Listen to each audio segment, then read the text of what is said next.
Hey folks, this is Rhykker with a video on Diablo 3 patch 2.4.1 Datamined patch notes. This will likely be the Season 6 patch, and the amount of stuff that seems to be in it suggests patch 2.5, but it does look like this will be patch 2.41. This patch is seeing tons of set buffs, with many sets getting their damage doubled, tons of new pets, and possibly a new goblin that somehow lets you acquire these pets. Huge buffs to the Wizard's Archon skill. Veer's Archon Wizards may become the new best wizards. The Taeguk Legendary Gem is being completely reworked and will now only work with channeled abilities. And the current group meta is being completely changed. Right now, the group meta has one Energy Twister wizard spam Energy Twisters as much as possible, with everyone else in the party helping him do so, primarily by spawning health globes, so that he can regain arcane power with his Reaper's Wrap's bracers. A lot of the skills and items that spawn health globes have been nerfed to either do so less frequently or no longer spawn health globes. Further, the Energy Twister spamming is no longer possible. You now cap out at 5 Energy Twisters. You can no longer scale infinitely. And we're going to go over all these changes and more, starting with the set buffs. Now in this graphic, you can see the sets that have had their damage buffed. I've grouped them into 3 categories. The sets that have seen a big buff, meaning their damage has been roughly doubled. The sets that have seen a medium buff, which has had their damage increased by roughly 50%. And the sets that have received a small damage buff, meaning their damage has been increased by less than 50%. Interesting to note is that they've reverted a lot of the nerfs made to sets like Firebirds, Shadow's Mantle, and Jade Harvester. In the previous patch's PTR, these sets were doing big damage, but they were toned down before release. Again, this is all just data mined though, so we don't know for sure what we're gonna see when we hit the PTR, but it's looking like Blizzard might have realized that the nerfs were a bit too much. Not on this list is the Raiment of 1,000 Storms set, which is receiving a buff. I just don't know how to quantify it. The new 6-piece set bonus will also make your Dashing Strike increase the damage of your Spirit Generators by 300% for 6 seconds. That's in addition to the old 6-piece set bonus as well. Another buff that's hard to quantify is to Roland's Legacy. The buff normally just lasted 5 seconds, now it lasts 8 seconds.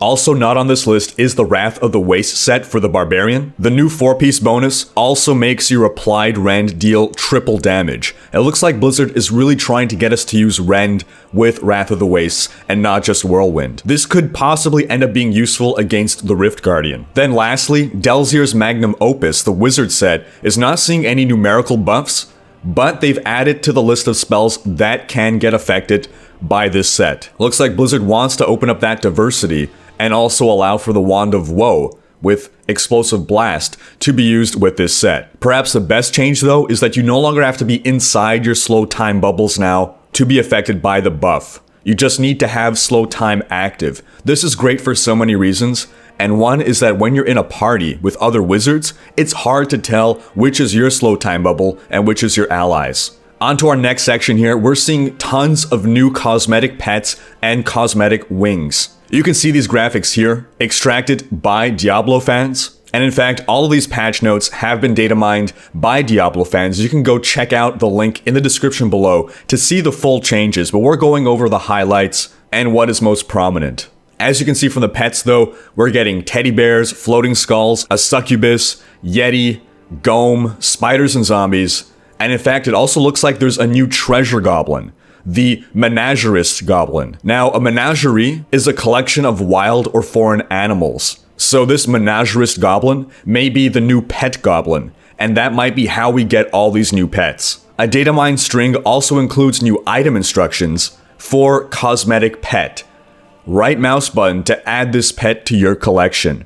So collecting pets is definitely becoming a part of the game. Next, onto some class changes.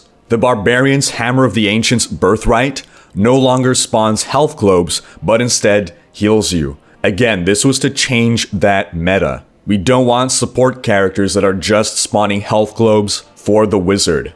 Similarly with the Witch Doctor, Grasp of the Dead, Death is Life, now summons a zombie dog instead of a health globe. Next, for the Demon Hunter, looks like Demon Hunter's support build is going to become even more prevalent, because the Boar Companion now gives you and your party a toughness and life regen buff. Lastly, for the Wizard, there is a huge buff to Archon. Your damage in Archon mode is no longer increased by 20%, but by 300%.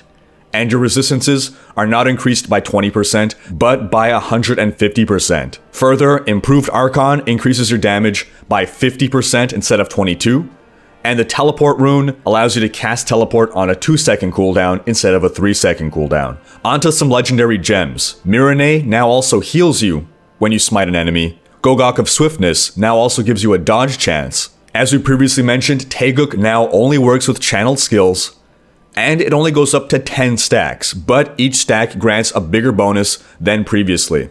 This is going to make Taeguk so much easier to use and not completely frustrating anymore. The Gem of Efficacious Toxin now also nerfs enemy damage, and the Bane of the Powerful now also makes you take less damage from elites. Overall, these changes seem to be making legendary gems be both offensive and defensive. Taeguk used to be so great because it added to your damage and to your toughness. That's why so many builds tried to just shoehorn in the Taeguk into really frustrating stutter step type mechanics. Since we're removing Taeguk from a lot of these builds, Blizzard decided to buff these other gems to make up for that, to also be able to grant you damage and survivability.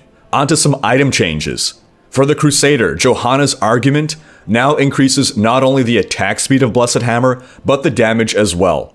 I doubt we're going to see Hammerdens come back into the meta, but we'll see how things play out. For the Wizard, the Twisted Sword, again, maxes out at 5 energy twisters. You no longer benefit from having more than 5 energy twisters out. A new Wizard item will now make you take less damage for 3 seconds after your Storm Armor electrocutes an enemy more than 30 yards away. Looks like Blizzard is trying to bring back the ranged Wizard. We'll see if they're successful. Another new item, Cold Skills deal more damage and have a 50% chance to freeze enemies. This is potentially not a new item and possibly just a change to Reinhardt. I'm interested to see what happens when the PTR goes live. Next, for the Monk, the Crystal Fist weapon, now makes you take reduced damage, which is in line with its flavor text. And lastly, for the Demon Hunter, the Meticulous Bolts. Right now, what they do is they make Elemental Arrow Ball Lightning move a lot slower, thus making them do more damage ticks as they pass through an enemy. Well, Meticulous Bolts are now opening up to all Elemental Arrow runes. Depending on the rune you have active, Ball Lightning does what we already know. Frost Arrow damage is increased, and its chill duration is increased.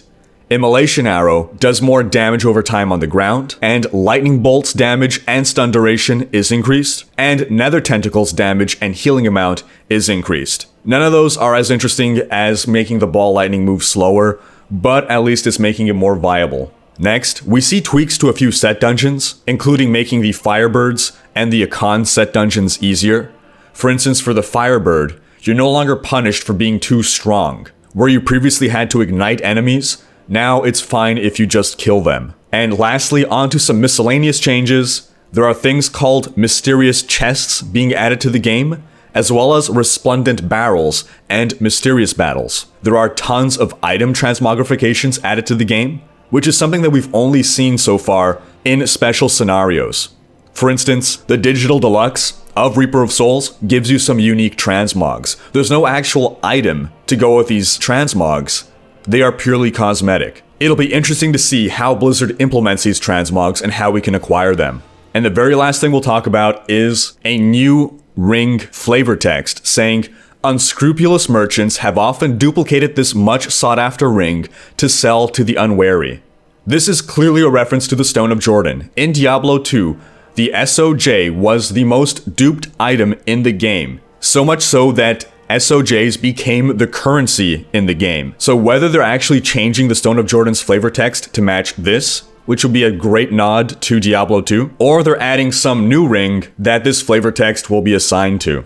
That wraps up these Datamined patch notes. Now again, bear in mind that these are not necessarily all the changes that we'll see in the PTR, and in the PTR itself, we're likely to see tons more balance changes. But right now, it looks like there's a lot of things to be excited about, so leave a comment letting me know what you think so far. What are your initial impressions of these Datamined patch notes? Thanks for watching, check out these other videos, and if you enjoyed this one, share with friends, leave a comment, hit like, and subscribe to join Rhykker's Raiders.